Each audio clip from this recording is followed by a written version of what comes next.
What is unfolding in Pokrovsk could change everything on the Eastern Front. Russian forces claim victory, parade flags, and insist they have encircled Ukrainian defenders, but the reality on the ground tells a dramatically different story. Hundreds of Russian soldiers are amassed, drones hover over the city, and propaganda machines are working overtime, but Ukraine remains resilient, holding positions, counterattacking, and challenging every claim Russia makes.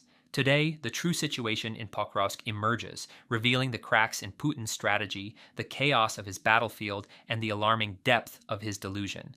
The city of Pokrovsk remains a gray zone. Yesterday, today, and likely tomorrow, the lines of control are fluid, contested, and uncertain. More than 200 Russian troops have concentrated around the southern parts of the city, with reinforcements arriving steadily. Yet, despite this buildup, the Ukrainian army continues to maintain critical positions, holding roads and vital access points. Russian forces attempted a symbolic display, raising their flag on a monument marking the city's name. But the twist is staggering. The flag was placed not by infantry, but by a drone. Ukrainian defenders, employing their own drones, quickly neutralized it. Footage circulating online shows the Russian banner removed within hours, exposing the stark truth behind the propaganda narrative. Russia's messaging is clear. They want the world to believe the Ukrainian army is trapped in Pokrovsk and neighboring towns, surrounded by thousands of Russian troops. But this claim is nothing more than a manufactured story, a product of Putin's imagination and the Kremlin's relentless disinformation campaign. Even conservative observers, including former U.S. political figures, acknowledge Russia's struggle on the front lines, moving slowly and absorbing heavy losses without securing meaningful ground. Yet, Putin continues to insist on victory, attempting to force the world, and perhaps even himself, to accept his version of reality. During a recent visit to a Russian military hospital, Putin declared that Ukrainian forces were encircled. He proposed a temporary ceasefire specifically to allow journalists, both domestic and international, to witness this so-called encirclement firsthand. The absurdity is almost cinematic. Reality on the ground contradicts every word. Ukrainian troops still control key routes, counterattack effectively, and have retained positions throughout Pokrovsk and its surroundings. What Putin perceives as total domination is in fact a tenuous, contested hold over fragmented areas. Drone footage confirms the discrepancy. Russian infantry attempts in northern areas were repelled, with forces forced to abandon vehicles and retreat under fire. Partial successes in southern and southwestern approaches were fleeting, with Ukrainian defenders reclaiming positions almost immediately. Russian units continue to suffer significant losses in vehicles and manpower while barely advancing the front.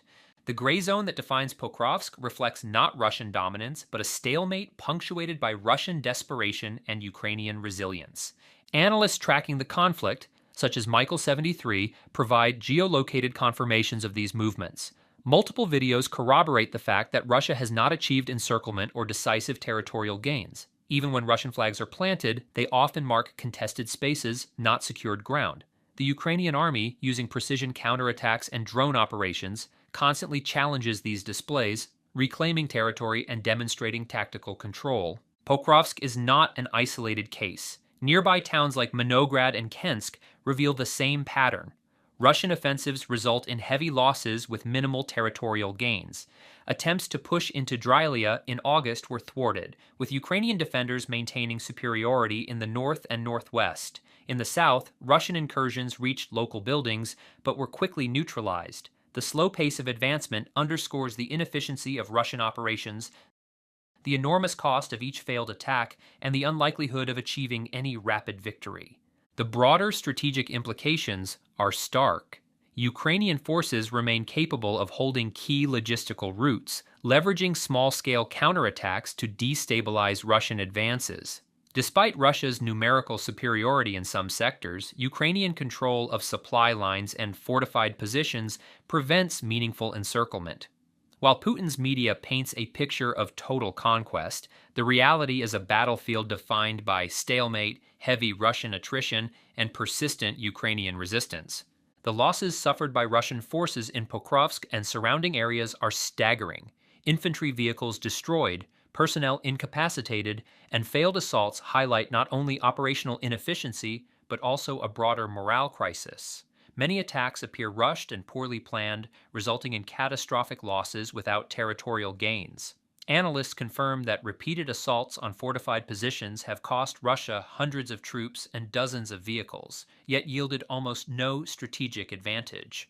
Ukrainian defenders, in contrast, utilize drones, artillery, and mobile counterattacks to maximize impact while minimizing exposure. Maps reveal the fluidity of control. Gray zones dominate the front lines, punctuated by Russian pockets and Ukrainian strongholds. Even when propaganda depicts the city as occupied, the ground reality reflects contested terrain, ongoing counterattacks, and the ability of Ukrainian forces to project influence across the battlefield. This dynamic illustrates not just tactical resilience, but a broader strategic advantage. Ukraine continues to dictate the pace and nature of conflict, forcing Russian units to react rather than advance. While Ukrainian forces stabilize positions and inflict losses, Putin remains enmeshed in his parallel reality. Statements made during hospital visits emphasizing ancestral warrior spirit and the inevitability of Russian victory reveal a leader disconnected from operational realities. U.S. intelligence and independent media confirm that Russia shows no willingness to compromise on Ukraine. Despite international proposals for a freeze at current positions, Putin refuses, motivated by concerns over internal perception, national prestige, and the potential consequences of appearing weak after mobilizing vast resources. Several intertwined factors explain Putin's insistence on continuing the war.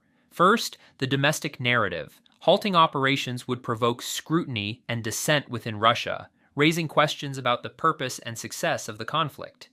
Millions of Russian soldiers have already suffered casualties. Withdrawing without achieving objectives would expose Putin personally to criticism and unrest. Second, the ambition of reviving Russian influence over former Soviet territories remains a driving force, with strategic aims stretching across Eastern Europe, Central Asia, and the Caucasus.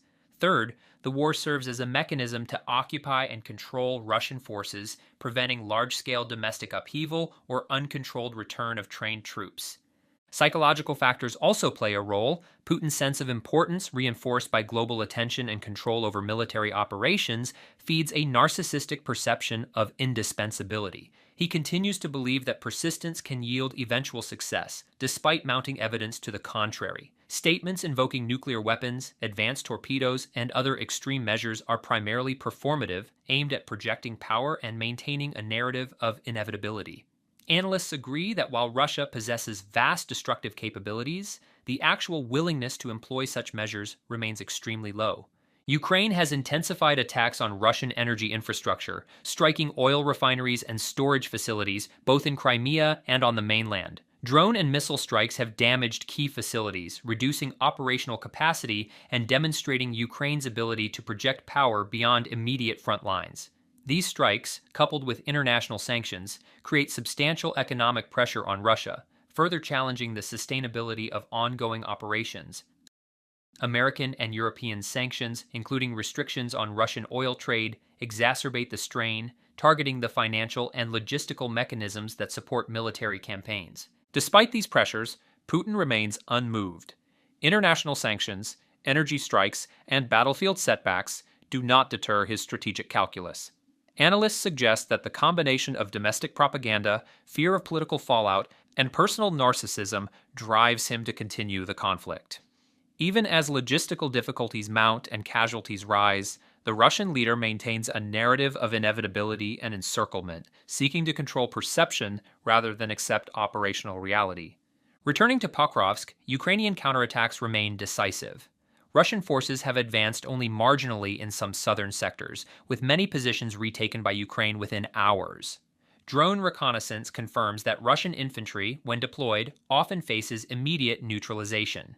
Multi-story buildings and key urban positions are heavily defended, preventing Russian troops from consolidating gains.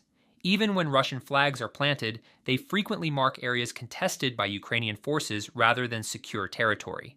The gray zone continues to dominate, illustrating the dynamic and fluid nature of the front. Ukrainian troops utilize every advantage: drones, artillery, and mobility to counter larger Russian formations. The balance of force in Pokrovsk demonstrates that while Russia may hold symbolic victories, tactical control remains contested. This ongoing struggle highlights the high cost of Russian operations and the inability to achieve decisive results despite concentrated effort. Ultimately, the situation in Pokrovsk reveals more than battlefield statistics. It exposes the fragility of Putin's perception of reality. Despite overwhelming losses, stalled offensives, and mounting economic pressure, he continues to insist on progress, encirclement, and eventual triumph. His insistence on continuing the war reflects a combination of fear, ambition, narcissism, and paranoia.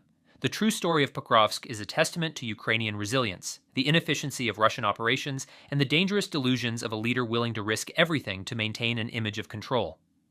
As Ukrainian defenders hold positions, repel attacks, and reclaim contested areas, the disparity between Putin's narrative and reality becomes increasingly apparent.